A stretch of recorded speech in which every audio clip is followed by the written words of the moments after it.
Hello friends, मैं हूं आपका होस्ट एंड दोस्त डॉक्टर अभिनय वशिष्ठ। हम कर रहे हैं बिजनेस मैनेजमेंट और इसमें फर्स्ट चैप्टर हम करेंगे आज, nature and significance of management. तो चलिए जानते हैं कि मैनेजमेंट है क्या। What is the definition of management? Management is the process of working with and through others. ठीक है, किसी के साथ या दूसरों के थ्रू आप कोई काम करवाते हैं to effectively achieve the organisational objective. आपके ऑर्गेनाइजेशन के जो भी उद्देश्य हैं उनको अचीव करने के लिए आप क्या करते हैं, या तो किसी के साथ मिलकर कोई काम करते हैं या किसी के थ्रू वो काम करवा रहे हैं by efficiently using limited resources in the changing environment. Environment देखिए, एनवायरनमेंट क्या है जहां पर आपका बिजनेस ऑपरेट कर रहा है। वो एनवायरनमेंट लगातार चेंज होता रहता है। ऐसे चेंजिंग एनवायरनमेंट में जो भी आपके पास संसाधन उपलब्ध हैं, जो भी रिसोर्सेज आपके पास हैं, वो लिमिटेड रिसोर्सेज हैं। तो लिमिटेड रिसोर्सेज का यूज करके आप किस तरीके से अपने ऑब्जेक्टिव्स को पूरा करेंगे। ठीक है, एक और डेफिनेशन भी है इसकी, management is an art of knowing what you want man to do and then seeing that they do it in the best and cheapest way. मतलब ये एक ऐसी एक आर्ट है, एक एक्ट है जिसके थ्रू हमें ये पता चलता है कि हमें क्या करवाना है किस व्यक्ति से, और इस तरीके से करवाना है कि वो सबसे अच्छे तरीके से हो, बेस्ट मैनर में हो और सस्ते से सस्ते में वो हो जाए। मतलब संसाधन आपके पास लिमिटेड है, जो रिसोर्सेज हैं वो लिमिटेड है। लिमिटेड रिसोर्सेज में आप कितना अच्छा उस चीज को अचीव कर सकते हो, दैट इज कॉल्ड आपकी मैनेजमेंट। ठीक है, मैनेजमेंट क्या है? What is management? Management is art of getting things done through others और विद फॉर्मली ऑर्गेनाइज्ड ग्रुप्स। या तो आप किसी के साथ मिलके कोई काम करते हैं या दूसरों की सहायता से आप उस चीज को अचीव करते हैं, वो क्या है आपकी management. Clear? Management is a process of getting things done with the aim of achieving goals effectively and efficiently.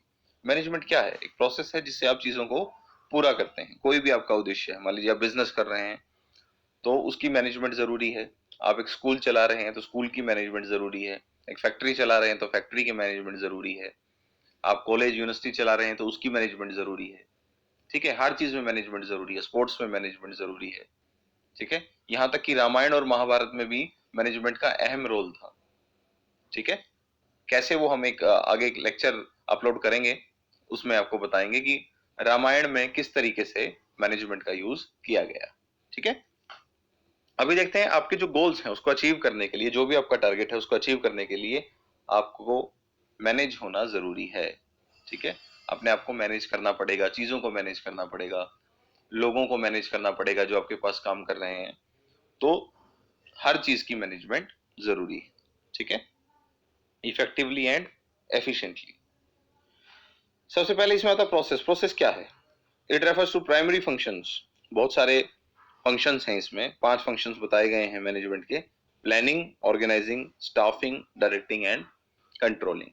क्या क्या बताए गए? Planning, organising, staffing, directing and controlling. इसे हम डिटेल में पढ़ेंगे आगे। Performed by the management. Management ये 5 फंक्शन करती है। ठीक है, प्लानिंग, सबसे पहले तो प्लान करते हैं कि उस काम को करना कैसे है। फिर ऑर्गेनाइज करते हैं, जो भी रिसोर्सेज हैं, जितने लोगों की आपको जरूरत है, सारी चीजों को आप ऑर्गेनाइज करोगे। ठीक है, इकट्ठा करोगे। फिर स्टाफिंग की जाती है। स्टाफिंग मीन्स अलग अलग लोगों को उनकी एफिशिएंसी के अकॉर्डिंग, उनकी काबिलियत के, उनकी कैपेबिलिटीज के अकॉर्डिंग सबको उनकी उनकी पोस्ट दी जाती है, अलॉट की जाती है। ठीक है, जैसे मान लीजिए एक कोचिंग सेंटर है, वहां पर ये बताया जाता है कि आप फिजिक्स पढ़ा लीजिए, आप केमिस्ट्री पढ़ा लीजिए, आप अकाउंट्स पढ़ा लीजिए, आप बिजनेस स्टडीज पढ़ा लीजिए, आप इकोनॉमिक्स पढ़ा लीजिए। तो सबकी स्पेशलाइजेशन के अकॉर्डिंग काम को हम डिवाइड कर देते हैं, वो है स्टाफिंग।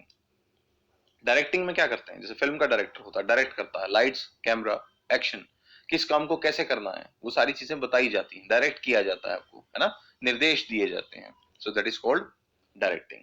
ठीक है, और लास्ट में कंट्रोल किया जाता है, कंट्रोलिंग एक ऑप्शन आता है। ठीक है, what is controlling? Controlling means to control the things which you have decided earlier. आपने जो प्लान किया था, आप जिसके लिए काम कर रहे हो, तो उस चीज पे कंट्रोल होना भी जरूरी है। ठीक है, जैसे आपने टाइम टेबल बनाया, आपने अच्छा प्लान किया, आपने सारी बुक्स इकट्ठी की, ऑर्गेनाइज किया। ठीक है, ट्यूशंस अलग अलग लगवा ली, कोई अकाउंट्स की, कोई इकोनॉमिक्स की, कोई बिजनेस स्टडीज की, वो स्टाफिंग कर दी आपने। फिर डायरेक्ट किया, इस वक्त ये काम करना है, इस वक्त ये काम करना है, इस काम को ऐसे करना है, खुद को मोटिवेट किया। अब सबसे ज्यादा जरूरी क्या है? उस चीज को कंट्रोल करना। आपने टाइम टेबल बना लिया, आपने कोचिंग में रजिस्ट्रेशन करवा लिया, आपने सारा काम कर लिया, लेकिन आपका खुद के ऊपर कंट्रोल ही नहीं है, तो ये सारी चीजें फेल हो जाएंगी। Controlling is the most essential part, ठीक है ना। आप अगर कंट्रोल ही नहीं कर पाएंगे उस चीज को, तो आप अच्छे से उन चीज को अचीव नहीं कर पाएंगे, अपने टारगेट को अचीव नहीं कर पाएंगे, तो उसको कंट्रोल करना भी जरूरी है। तो ये एक ऐसा प्रोसेस है जिसमें पांचों फंक्शन है: planning, organising, staffing, directing and controlling, ठीक है, टू गेट थिंग्स डन। किसी भी काम को करने के लिए ऐसा करना पड़ता है। हर चीज में प्लानिंग है। आप सुबह सो के उठते हैं, तैयार होके स्कूल कॉलेज जाते हैं, तो उसके लिए भी आपको प्लानिंग करनी पड़ती है। अलार्म सेट करते हैं, उठते हैं, अपने कपड़े प्रेस करते हैं, नहाते हैं, सारे काम करते हैं, है ना। ऑर्गेनाइज करना पड़ता है चीजों को, कंट्रोल करना पड़ता है। ऐसा नहीं हो कि अलार्म बज रहा है और आप बंद करके दोबारा सो गए। हर चीज में, दुनिया की हर चीज में क्या है? Management. Anything minus management is zero. दुनिया की किसी भी चीज में से अगर हम मैनेजमेंट निकाल देंगे तो क्या बचेगा? एक शून्य, जीरो बच जाएगा। Anything minus management is zero. अब यहाँ पे दो चीजें आती हैं, एक तो इफेक्टिवनेस और एक एफिशिएंसी, ठीक है। एफिशिएंसी मींस आप योग्य हैं उस काम को करने के लिए। It means completion of task using minimum resources. आप कम से कम रिसोर्सेज का यूज करके उस टास्क को कंप्लीट करेंगे।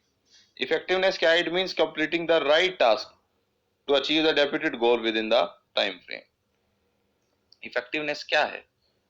It means completing the right task to achieve the deputed goal within the time frame. Time frame में उसको पूरा करना। देखिए दो चीजें हैं यहाँ पर, एफिशिएंसी और इफेक्टिवनेस।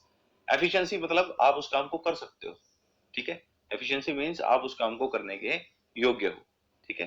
जैसे मान लीजिए कोई चार्टर्ड अकाउंटेंट, कोई लॉयर है, कोई डॉक्टर है, वो उस काम को करने के लिए योग्य है, उसने एक डिग्री हासिल की है। लेकिन एफिशिएंसी के साथ साथ क्या उसकी इफेक्टिवनेस भी है? मान लीजिए एक टीचर है, टीचर ने पोस्ट ग्रेजुएशन कर ली, उसको आपको पढ़ाने के लिए वो एलिजिबल है, ठीक है, उसने कुछ टेस्ट क्लियर कर लिए, so that is his eligibility. वो क्या है? उसकी जो एफिशिएंसी है उसे शो करता है, ठीक है। What's about effectiveness? एफिशिएंसी के बाद जो इफेक्टिवनेस है वो क्या है? इफेक्टिवनेस मतलब वो कितना अच्छे से आपको वो काम करवा पा रहा है जिस काम के लिए उसे रखा गया है, ठीक है।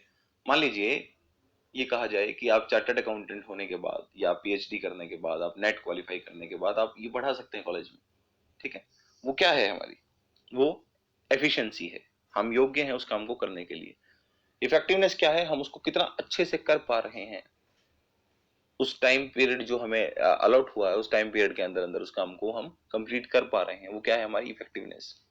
तो सिर्फ एफिशिएंसी से बात नहीं बनेगी, सिर्फ इफेक्टिवनेस से बात नहीं बनेगी, दोनों चीजों का होना जरूरी है। There should be efficiency plus effectiveness. दोनों चीजें हो जाएंगी तो मिलके क्या बना देंगी? एफिशिएंसी और effectiveness means productivity. So productivity is equal to efficiency plus effectiveness. Clear? चलिए आगे चलते हैं। इंपॉर्टेंस दी है मैनेजमेंट की। Aids in achievement of individual and organizational goals. Individual goals होते हैं कुछ हर व्यक्ति के, ऑर्गेनाइजेशन के गोल होते हैं जो पूरे के पूरे ऑर्गेनाइजेशन है, जो कंपनी है, उसका जो भी गोल है उसको अचीव करने में हेल्प करती है मैनेजमेंट। एफिशिएंसी को बढ़ाती है, योग्यता को, जैसा कि हमने अभी बताया कि एफिशिएंसी और इफेक्टिवनेस क्या है।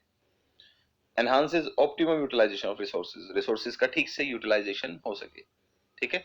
हमारे पास बहुत सारा रॉ मटेरियल है, बहुत सारा सेमी फिनिश्ड प्रोडक्ट पड़ा है, तो हम क्या करें? हम उसका मिस यूटिलाइजेशन ना करें, उन रिसोर्सेज का ऑप्टिमम यूटिलाइजेशन करें, ठीक है, अच्छे से उसका यूज करें, ठीक है। Creates a dynamic organization. Dynamic organization means क्या? देखिए कोई भी चीज फिक्स नहीं होती है, डायनामिक होती है, ठीक है। डायनामिक मतलब एनवायरनमेंट जो है वो हमेशा चेंज होता रहता है। इस दुनिया में क्या है? लगातार हर चीज में चेंज होता रहता है, ठीक है। Nothing is permanent except change. कोई भी चीज दुनिया में परमानेंट नहीं है, चेंज किसी का। एक चेंज है जो परमानेंट होगा, ठीक है ना।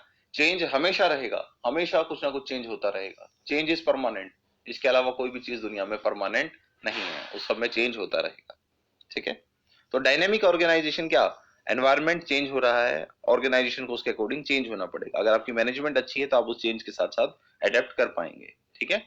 आप उस चेंज के साथ साथ अपने आप को ढाल पाएंगे, ठीक है। फिर आता है हमारा promotes development of society. Management का मकसद सिर्फ ये नहीं होता कि हम प्रॉफिट्स कमाएं, मैनेजमेंट सोसाइटी के लिए भी काम करती है, तो सोसाइटी की डेवलपमेंट के लिए, जहां पर रह रहे हैं उस जगह की डेवलपमेंट के लिए भी आप कुछ काम करें, ये भी मैनेजमेंट का एक इंपॉर्टेंस है, इसलिए इंपॉर्टेंट है मैनेजमेंट। ठीक है, चलिए आगे चलते हैं। फिर आता ऑब्जेक्टिव्स। मैनेजमेंट के ऑब्जेक्टिव्स क्या है? Number one is organizational objective, कि ऑर्गेनाइजेशन के क्या ऑब्जेक्टिव हैं। ऑर्गेनाइजेशन क्या करेगा? सबसे पहले तो सर्वाइवल की सोचेगा, कि घर सजाने का तस्वुर तो बहुत बाद का है, पहले ये तय हो कि इस घर को बचाएं कैसे। तो सरवाइव करना पहले बहुत जरूरी है। सबसे पहले आपको क्या देखना है? सर्वाइवल, कि आप किसी तरीके से वहां सरवाइव कर पाए। ठीक है, आप एग्जिस्ट कर पाए, बिजनेस में रह पाए, आपके जो खर्चे हैं वो ठीक तरीके से चल रहे हैं, इतना प्रॉफिट आप कमा रहे हैं। ठीक है, उसके बाद आता है profitability. What is profitability? Earning adequate profits in order to survive and grow. इतना प्रॉफिट आपके पास हो कि आप सर्वाइव भी कर सको और ग्रो भी कर सको। सर्वाइव में तो क्या है कि सिर्फ आपका काम चल रहा है। ठीक है, प्रॉफिट्स में क्या है? आप अच्छे से सर्वाइव कर सकें और ग्रो भी कर सकें साथ साथ। और ग्रोथ क्या है? It indicates how well it exploits the potential opportunities. जो भी आपके पास अपॉर्चुनिटी आती है आप उसे ग्रैब कर लेते हैं। ग्रोथ में क्या करते हैं हम? जो भी अपॉर्चुनिटीज आपके पास आएंगे आप उसको पूरी तरीके से ग्रैब कर लेंगे और उसका पूरे से पूरा फायदा उठाएंगे। ठीक है, वो है हमारी ग्रोथ। नए नए प्रोडक्ट्स को लॉन्च करना, अपने बिजनेस को बढ़ाना, नई नई ब्रांचेस खोलना, वो क्या है आपका ऑर्गेनाइजेशनल ऑब्जेक्टिव नंबर 3। ये जो ऑब्जेक्टिव्स हम पढ़ रहे हैं इसमें नेक्स्ट आता है social objective. Producing quality products at reasonable rates. Reasonable rates पे, सस्ते रेट्स पे आप अच्छी क्वालिटी प्रोवाइड करें गुड्स की। जनरेटिंग एम्प्लॉयमेंट अपॉर्चुनिटीज, लोगों को रोजगार की सुविधाएं प्रोवाइड करें, जिस एरिया में आप बिजनेस कर रहे हैं वहां के लोगों को रोजगार दें। कम्युनिटी डेवलपमेंट का काम करें, कोई स्कूल्स खोल दें, क्रैशेस खोल दें। ठीक है, कोई हॉस्पिटल्स या कोई धर्मशाला या कोई भी ऐसी चीज जो जनता के लिए उपयोगी है। ठीक है, ऐसा अगर हम काम करते हैं बहुत सारी फर्म्स में, in fact most of the firms have taken upon themselves the concept of social responsibility. से क्या बोलते हैं हम? Social responsibility. इसका एक मेन ऑब्जेक्टिव बना दिया बहुत सारी फर्म्स ने, बहुत सारी कंपनीज ने। ठीक है, environmental friendly method of production. जो भी आपका प्रोडक्शन का तरीका है वो एनवायरमेंटल फ्रेंडली होना चाहिए। ठीक है, ऐसा ना हो कि आप अपने जो वेस्ट एयर है, वेस्ट वाटर है या वेस्ट रिसोर्सेज जो भी हैं आप बाहर ऐसे ही छोड़ दें एनवायरनमेंट की परवाह किए बगैर, जिससे कि पॉल्यूशन बढ़ जाए। ऐसा आपको नहीं करना चाहिए। तो एक सोशल ऑब्जेक्टिव बिजनेस का ये भी है हमारी मैनेजमेंट का। मैनेजमेंट का सोशल ऑब्जेक्टिव क्या है? ठीक से हम चीजों को मैनेज करेंगे तो हम पोल्यूशन भी नहीं फैलाएंगे और एनवायरनमेंट को साफ रखेंगे। ठीक है, एनवायरनमेंट को साफ रखना जरूरी है। मान लीजिए आपका फर्नीचर का काम है। ठीक है, आप आपको लकड़ी की जरूरत होती है, तो ये भी ना हो कि आप बहुत ज्यादा मात्रा में आप पेड़ काटने लग जाएं या फिर ऐसा काम कर दें वहां पर कंक्रीट के जंगल हम बना दें। ऐसी तरक्की भी किसी काम की नहीं है जो नेचर को एक्सप्लॉइट करे। ठीक है ना, चलिए आगे चलते हैं। फिर आता है हमारा पर्सनल ऑब्जेक्टिव्स, जो कि एम्प्लॉयज से रिलेटेड। ठीक है, फाइनेंशियल नीड्स हैं, जो भी सैलरीज देनी है हमें, पर्क्स जो भी परक्विजिट्स देनी है सैलरी के अलावा, जो भी सुविधाएं प्रोवाइड करनी है एम्प्लॉयज को वो पूरी करें।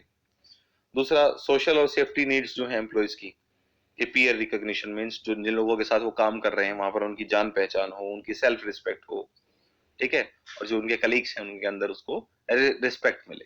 ठीक है, एक इज्जत मिले। हायर लेवल नीड्स हैं like implementation and monitoring of policies for personal growth and survival. उसके पर्सनल ग्रोथ और सर्वाइवल के लिए उसे ट्रेनिंग दें, उसकी डेवलपमेंट के लिए काम करें। ठीक है, उसका ओवरऑल विकास हम करें। ठीक है ना, उसको ये सुविधाएं प्रोवाइड करनी चाहिए। Reconcile and personal goals with organizational objectives for harmony in the organization. फिर क्या करें? रिकनसाइल करें किस चीज को? पर्सनल गोल्स क्या हैं ऑर्गेनाइजेशन के, और उसके साथ आप क्या करें? ऑर्गेनाइजेशन के गोल और पर्सनल गोल्स को मिला के चलें। ठीक है, आपके गोल्स ऑर्गेनाइजेशन से अलग नहीं होने चाहिए। ठीक है, मान लीजिए एक क्रिकेट मैच चल रहा है। ठीक है, उसमें आपका गोल टीम के गोल से अलग नहीं होना चाहिए। ठीक है, तो पर्सनल ऑब्जेक्टिव क्या है? Reconcile the personal goals with organizational objectives for harmony in the organization. अगर आप ऑर्गेनाइजेशन के गोल को अपना गोल समझ के काम करेंगे तो आप उसको ठीक तरीके से अचीव कर पाएंगे। क्लियर? ये पढ़ा हमने ऑब्जेक्टिव्स के बारे में। नेक्स्ट जो हम लेसन करेंगे उसमें आगे पढ़ेंगे कि और क्या क्या पार्ट्स हैं, क्या क्या चीजें हैं इसमें मैनेजमेंट में। इससे रिलेटेड जो भी डाउट्स हैं मुझे कमेंट सेक्शन में बता सकते हैं। ठीक है, चलिए।